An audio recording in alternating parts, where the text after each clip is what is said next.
Fear as a tool is not good. Why? It's pretty simple. Fear leads to more fear. In the short term, we use it because we get the outcome we want, but not in the medium term and not in the long term, and I'll explain that. We also use it, though, because we're afraid. The world we live in promotes fear. We're not good enough. What do other people think? What does the future hold? What have I done? That all has a fear element. And we were also raised in our society, religion, culture, with fear. And so we do what we were taught to do. Make fear. What's the alternative, though? What does one use instead of fear? This solution is a bit cheesy, I'll tell you first off, because it's love, it's empathy, and it's kindness. And in the world we live in, we don't really see that being used as a tool. Why does it work? For the same reason, if you talk to a very successful person, whether they're wealthy, a salesman, whatever it might be, I would argue that all the truly successful ones, for a long period, I'm talking about their whole lives, they've been successful, are all kind people. They're actually very empathic, with some exceptions, of course, but most of them are. Me, myself, when I worked in sales, I did extremely well. My method was definitely follow the book, maybe 10%. Make sure I did those essential aspects. The other 90%, I just listened. I figured out who they were and what they wanted. I validated their existence. I was kind.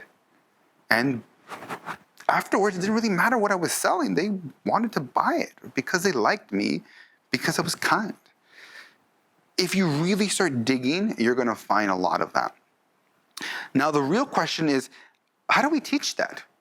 And I believe there's two methods. One is medium term, and that's acknowledgement and validating. You see it in your employee, you reward it. In children, you give them the sticker. You were kind, you were empathic, you were loving.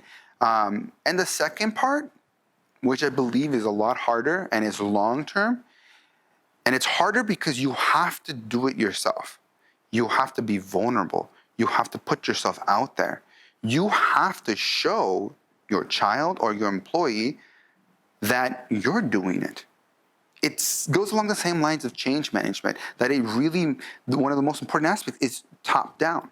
So if they see you being loving, if they see you being kind, if they see you being empathic, then that is the best teacher all around. They're going to just naturally be doing it, want to be doing it, whether it's subconscious or conscious.